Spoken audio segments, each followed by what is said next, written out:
دوستو آج کی ویڈیو میں ہم شیعوں کے 3 بڑے فرقوں کے درمیان موجود فرق پر بات کریں گے، جن میں اثنا عشری، زیدیہ اور اسماعیلی شامل ہیں۔ 630 عیسوی میں نبی اکرم صلی اللہ علیہ وسلم کا وصال ہوا تو یہاں پر امت مسلمہ 2 گروہوں میں تقسیم ہوئی۔ ایک گروہ نے دعویٰ کیا کہ آپ صلی اللہ علیہ وسلم کے بعد ان کے جانشین صرف اہل بیت ہیں، اس اعتبار سے حضرت علی رضی اللہ تعالیٰ عنہ کو خلافت ملنی چاہیے، جبکہ دوسرے طبقے نے اہل بیت کے ساتھ ساتھ صحابہ کرام کی خلافت کو بھی تسلیم کیا۔ آگے چل کر تاریخ میں پہلا طبقہ شیعہ کہلایا، جبکہ دوسرا طبقہ سنی کہلایا۔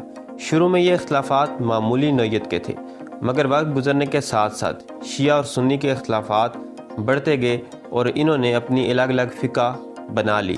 تو چلتے ہیں موضوع کی طرف اور بات کرتے ہیں سب سے پہلے اثنا عشری شیعوں پر۔ اثنا عشری یہ شیعوں کا سب سے بڑا گروہ ہے اور اس کی اکثریت ایران، عراق، آذربائیجان اور بحرین میں پائی جاتی ہے۔ اثنا عشری کا مطلب ہے 12، یعنی یہ وہ شیعہ ہیں جو 12 اماموں کو تسلیم کرتے ہیں۔ ان کا عقیدہ ہے کہ امام معصوم ہوتے ہیں اور ان کو شریعت کی باطنی تعویلات کرنے کا اختیار ہے۔ 12 اماموں کی تشریحات تو قابل قبول ہیں، مگر ان میں بگاڑ اس وقت آیا جب اہل تشیع کے ہر فرقے نے امام کو باطنی تشریح کا اختیار دے دیا۔ ایسے میں اہل تشیع مسلک کے اندر بہت سے ملحد فرقے بھی پیدا ہوئے، جن میں نصیریہ، بابی اور نقطویہ فرقہ قابل ذکر ہے۔ اثنا عشری شیعوں کا ماننا ہے کہ چونکہ محمد صلی اللہ علیہ وسلم کے حقیقی جانشین حضرت علی تھے، اس لیے خلافت بھی مولا علی کو ملنی چاہیے تھی۔ یہی وجہ ہے کہ یہ لوگ پہلے 3 خلفاء پر سب و شتم بھی کرتے ہیں۔ امام مہدی کے بارے میں اثنا عشری کا عقیدہ ہے کہ یہ 12ویں امام حضرت حسن عسکری کے بیٹے ہوں گے، اور اس وقت یہ امام ایک غار میں پوشیدہ ہیں اور جلد ظاہر ہوں گے۔ اثنا عشری بھی مزید 2 گروہوں میں تقسیم ہوئے، جن کو اخباری اور اصولی کہا جاتا ہے۔ اصولی تقلید کے قائل ہیں، جبکہ اخباری تقلید کے قائل نہیں ہیں۔ نمبر 2، زیدیہ شیعہ۔ زیدیہ حضرت حسین بن علی کے بڑے بیٹے زید بن علی کی امامت کے قائل ہیں، اور اسی نسبت سے ان کو زیدیہ کہا جاتا ہے۔ زیدیہ شیعوں کا واحد گروہ ہے جو اہل سنت کے قریب تر ہے۔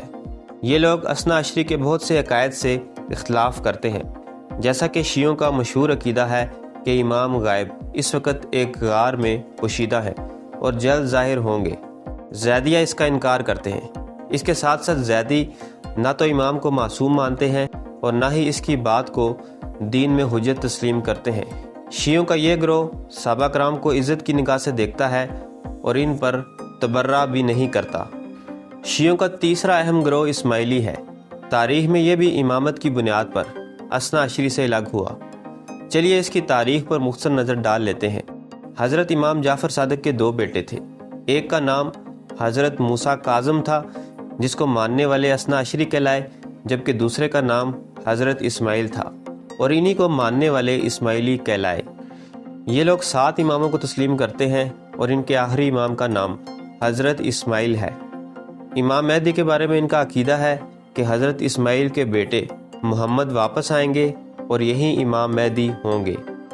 اماموں سے متعلق اسماعیلیوں کا عقیدہ ہے کہ ان پر وحی اترتی ہے اور دین میں ان کی بات قرآن اور حدیث کی طرح حجت ہے۔ اسماعیلی شیعوں کی تعداد کافی کم تھی، مگر اس کے باوجود مستعلی اسماعیلیوں نے مصر میں فاطمی سلطنت قائم کی، جبکہ نظاری اسماعیلیوں نے قلعہ الموت میں اپنی حکومت بنائی، جس کا بانی حسن بن صبا تھا۔ تاریخ کے اندر اسماعیلی شیعہ بھی 2 گروہوں میں تقسیم ہوئے۔ ایک گروہ نے مستعلی کو امام مانا اور یہ موجودہ دور میں بورے کہلاتے ہیں، جبکہ دوسرے گروہ نے نزار کو امام مانا اور یہ آج کل آغا خانی کے نام سے جانے جاتے ہیں۔ نزاری اسماعیلیوں کا امام اس وقت آغا خان چہارم ہے، جس کا نام شاہ کریم الحسینی ہے۔ یہ آغا خانیوں کا 4تھا امام ہے۔ شاہ کریم الحسینی 20 سال کی عمر میں آغا خانیوں کے امام بنے۔ آغا خان چہارم یوں تو نزاریوں کے امام ہے، لیکن یہ ایک ماڈرن طرز کے امام ہیں۔